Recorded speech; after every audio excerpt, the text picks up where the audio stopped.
More than a third of the murders in the United States go unsolved. More than half the violent crime, almost 60% of the rapes, go unsolved. So, there are communities in the United States that are under great security threat, but that threat isn't being evaluated in determining what the national security threat is.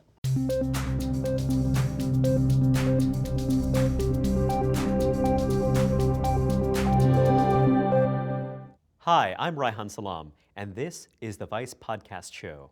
I'm joined today by Mike German, a fellow at the Brennan Center and author of the 2007 book, How to Think Like a Terrorist.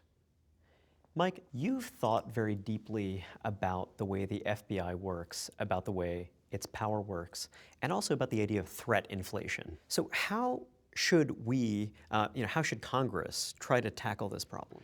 And I think that is one of the problems. I mean, when the agency responsible for assessing the threat is the same agency responsible for addressing that threat, obviously their incentive is to make the threat seem much worse than it is. Why is that obvious? I mean, explain that to me. Well, if I say the threat isn't real and extreme, and something bad happens that I didn't anticipate, I look like an idiot.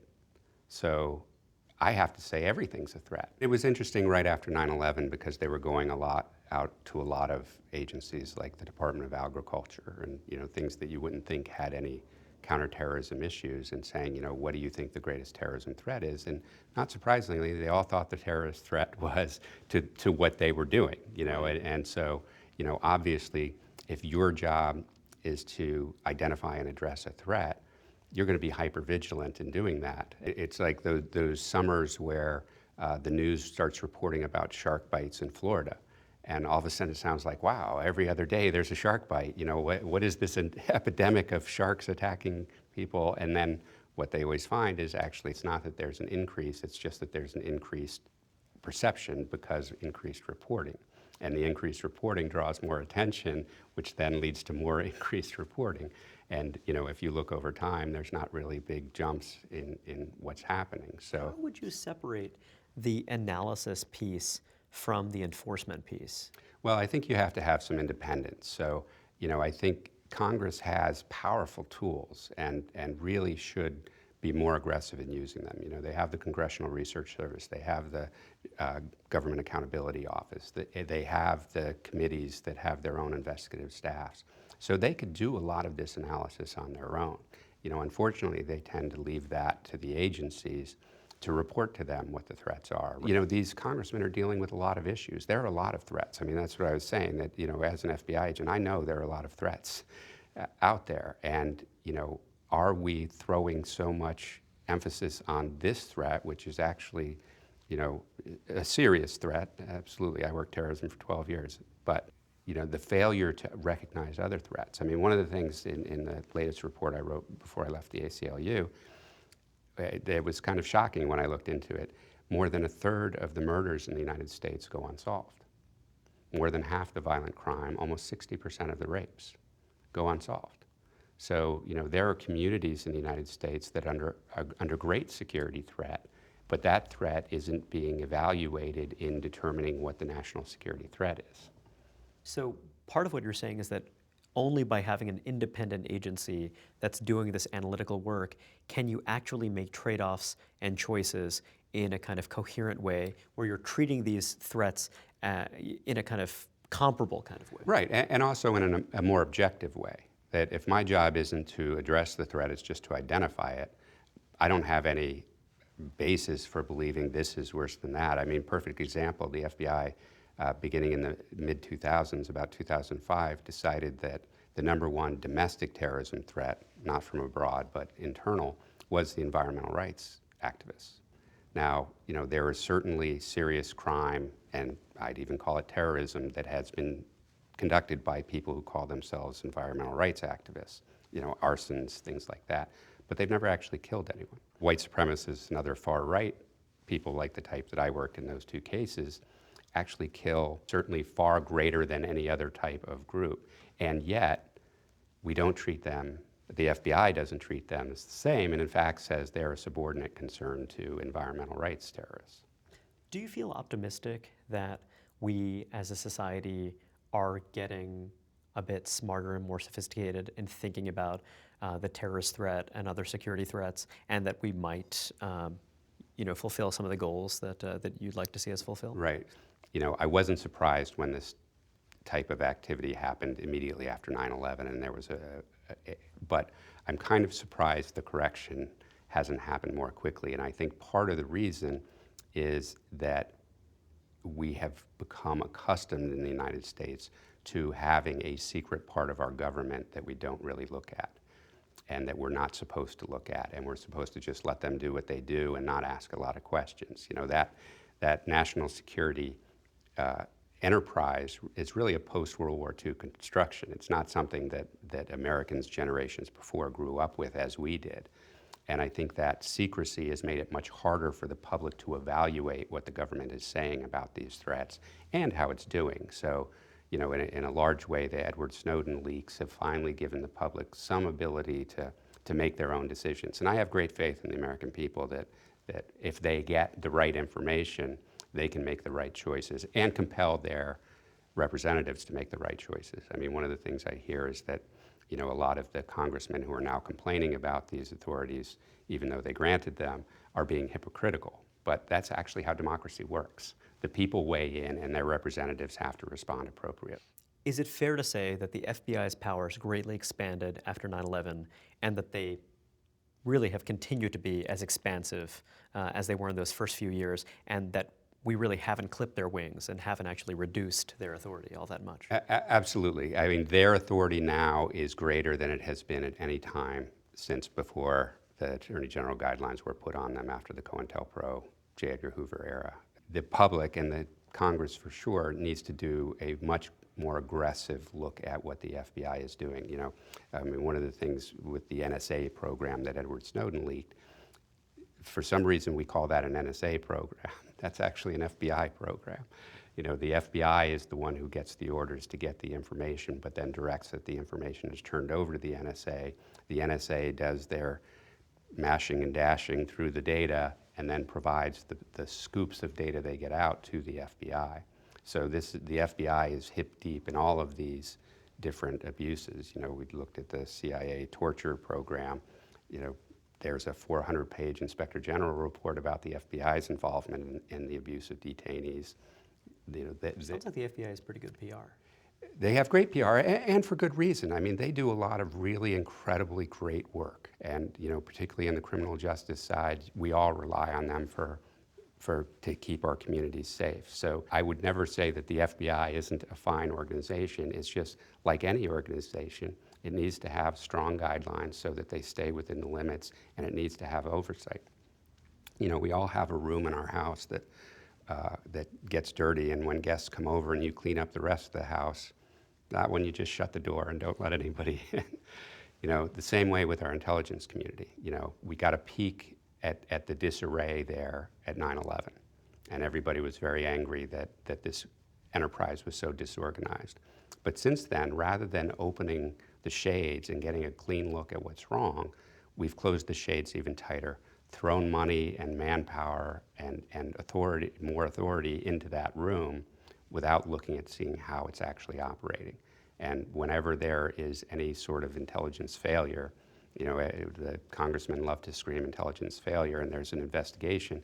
And what it always finds is there was available evidence they should have used. So it's not that there's not enough collection. It's that they don't manage the information properly. And part of that is because they're collecting too much information. And if they put reasonable filters on what they were collecting, it would help them find the right people rather than make it harder to find the people, which is what happens when you just collect so much data you don't know what to do with it. So in the wake of 9/11, one of the big concerns was that the FBI wasn't playing very well with others. Specifically, it wasn't cooperating all that well with the CIA. What was actually going on between those agencies in that period right before the 9/11 terror attacks? Right, and there's a lot of misinformation that I think they intentionally put out there to make it seem like they've resolved the problem. But in fact, the FBI was embedded with the CIA counterterrorism unit. But this was all being done on the counterintelligence side of the FBI, not the criminal justice side. and there was a divide, somewhat because of some bureaucratic rules, somewhat because of a lot of misunderstanding within the agency about how those rules were supposed to apply, that made it difficult for criminal investigators within the FBI to get the information that was on the intelligence side. And a lot of that was the kind of silly turf fighting. But it wasn't agency to agency. The FBI had the same information the CIA did in those cases.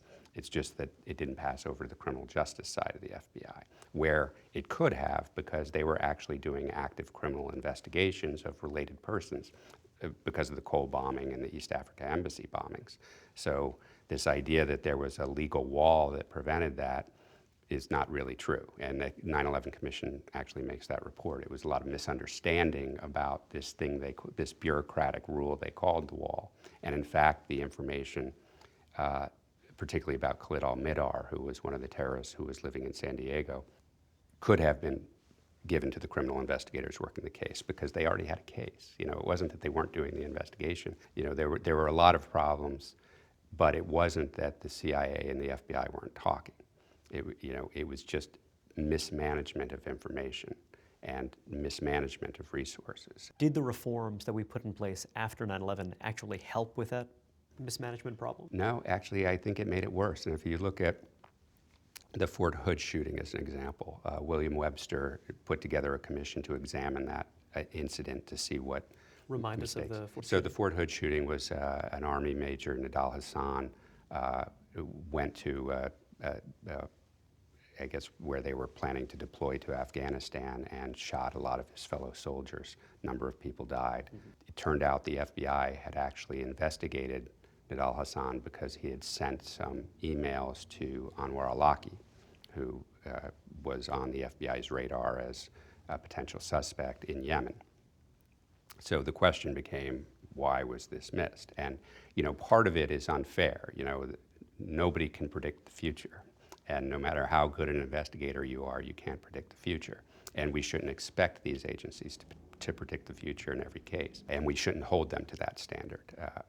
It's not fair, and it, I think, distorts the argument. But we should look at these events and see where information could have been used in a better way so that you can create better management of the information rather than just giving them more authority to collect. So in that case, it turned out that part of the problem was that the intercepts were being kept in different databases. So the investigation found that the agents investigating al-Awlaki in San Diego only gave a couple of the intercepts to an investigator in DC asking him to investigate Hasan. And in his investigation, he made a reasonable decision based on what he had in front of him that these questions related to Hasan's study and weren't something that justified a deeper investigation. There was a lot of apparent unease with that decision in San Diego, but nobody went to raise alarms through channels. Well, why is that? Because the FBI responds negatively to whistleblowers.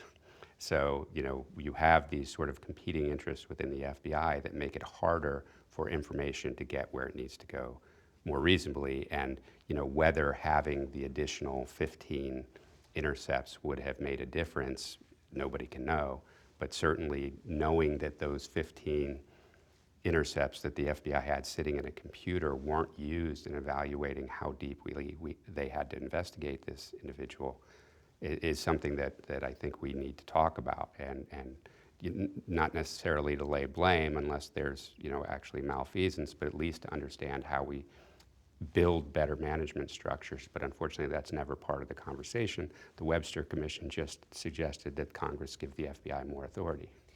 If you already had FBI agents embedded at the CIA and CIA agents embedded at the FBI, how have we enhanced cooperation between these agencies? So it's just a matter that before it used to only be CIA agents working with counterintelligence folks at the FBI, now they're also working with law enforcement agents as well? There are all sorts of information sharing arrangements now. You know, Joint Terrorism Task Force existed before 9/11. I worked on Joint Terrorism Task Forces in my cases, but they've expanded significantly throughout the United States. There are now state and local intelligence fusion centers that also share the information gathered on the streets of the United States with the intelligence community, actually push it up into federal intelligence databases. So, certainly there is a tremendous amount of information now being spewed about, but whether that's actually helpful to anyone or actually makes it harder because you're dealing with such a fat inbox every time you come to work, nobody has really done that evaluation. It's just this sort of move ahead with these programs without any kind of risk management or cost effectiveness or even effectiveness studies to determine, is this really an effective way? I mean, one of the programs is called the Suspicious Activity Reporting Program. So these suspicious activity reporting programs, on their face sound reasonable. If you see something suspicious, of course you should report it.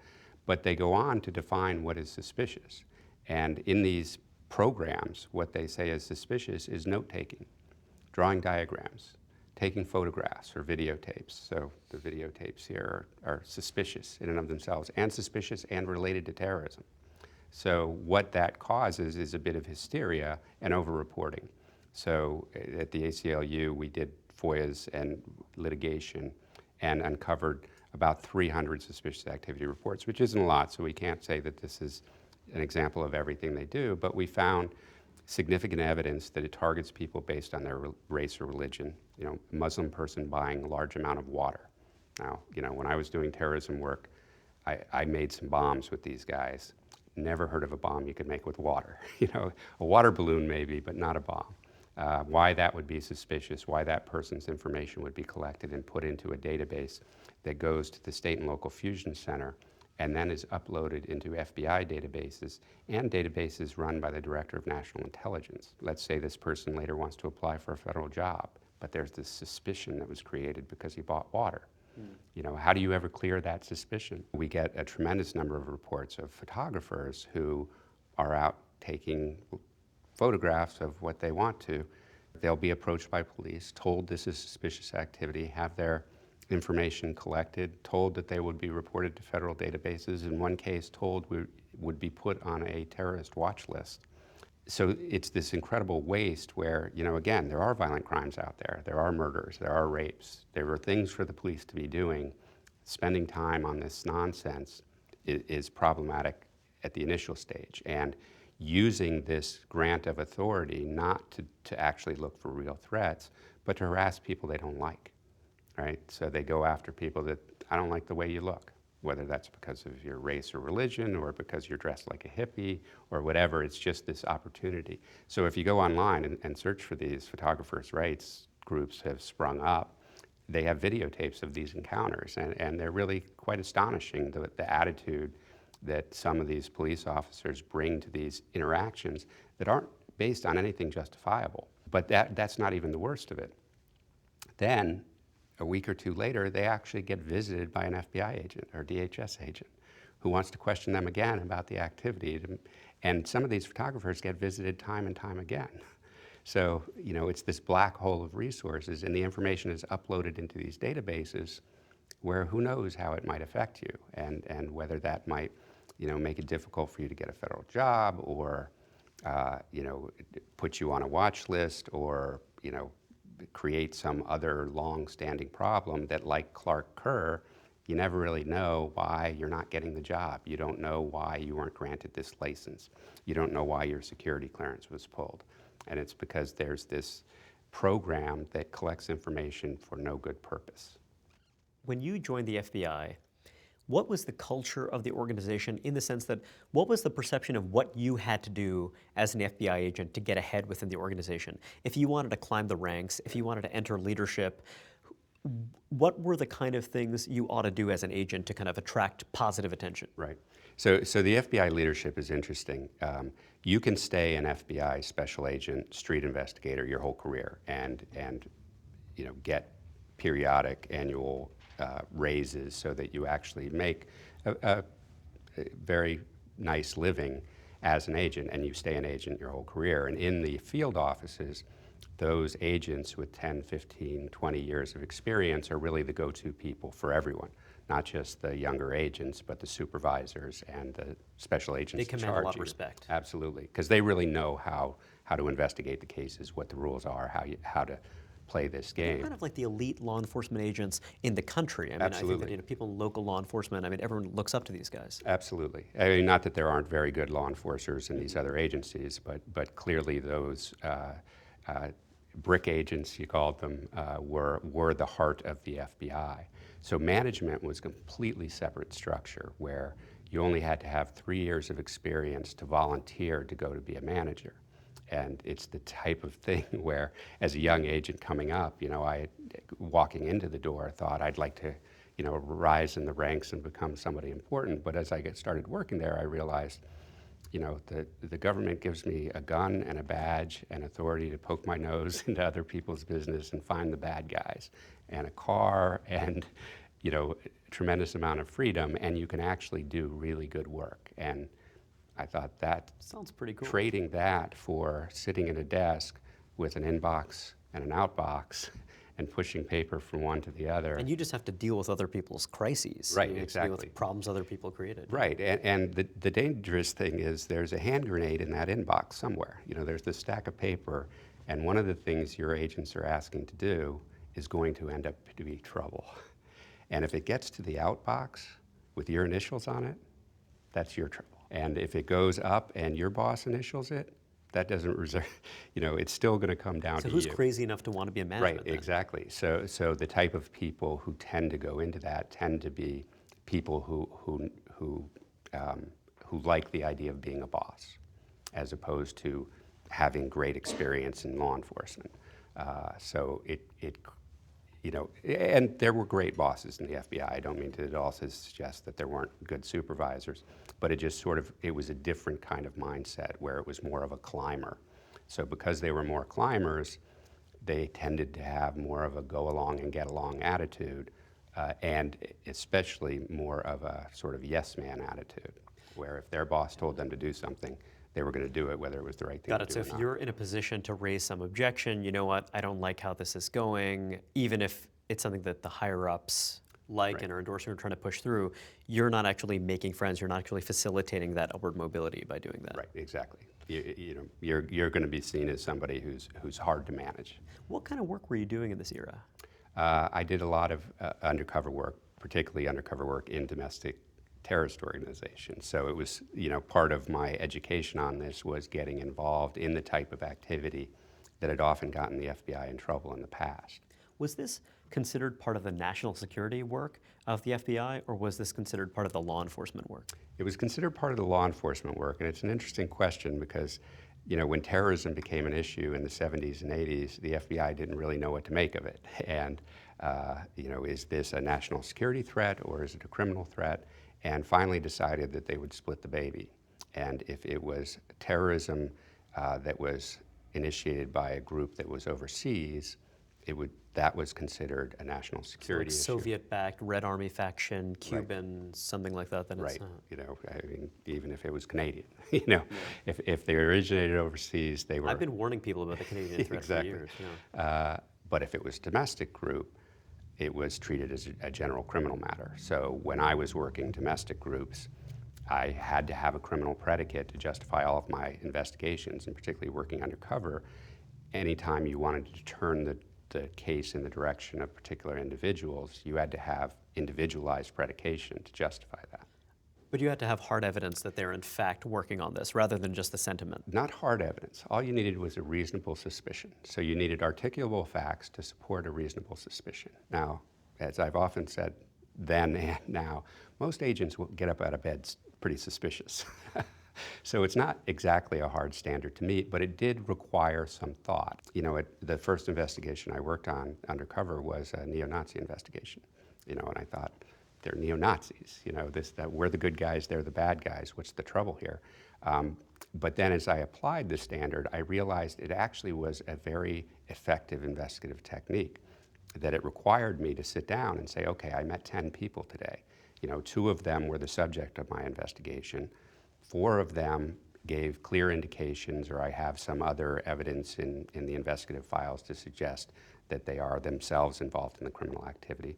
But the other 4, I don't have anything on them, so I'm not going to waste time with them. I'm going to turn my investigation in an appropriate manner. And what I found over the course of a year-long investigation is that helped me focus the investigation properly on the right people and leave alone the people who were just expressing themselves. Interesting, because another point of view is that, well, wait a second, these other guys that you met who are, let's say, broadly sympathetic to those goals, it might be useful to have information about them because, who knows, they might be nonviolent now, but, they could get involved in something further down the road. But you found that wasn't actually a useful way to think about it. Well, the problem was that led you down 1,000 rabbit holes that you might never come out of, and took your time and resources away from people who were actually doing things. And it actually also helped protect the civil rights of the people who weren't involved. So if you were just expressing yourself, you didn't become the subject of an investigation. And it kind of played out in the trial that I had in a later case against an anti-government militia, that at the trial, a number of people who supported the idea of the militia didn't necessarily know these individuals, but wanted to show their support, came to the trial, sat through a 6-week trial. I was on the stand for 6 days. 10 different defense attorneys cross-examined me, not exactly pleasant. But one of the supporters of the militia group in the audience came up to me afterwards and said, "I want to shake your hand." And I first thought, that's, why do you want to do that? And he said, I sat through the entire trial and I saw the evidence, and these guys were definitely going to hurt somebody, and you prevented that. And that, in the end, would have been very dangerous for my movement, so I appreciate what you did. So here's a supporter of an anti-government militia who is applauding the government for infiltrating that group and finding a bad element within it. And that is, to me, an example of how counterterrorism really works. Mike, thank you very much for joining us. Great, thanks for having me.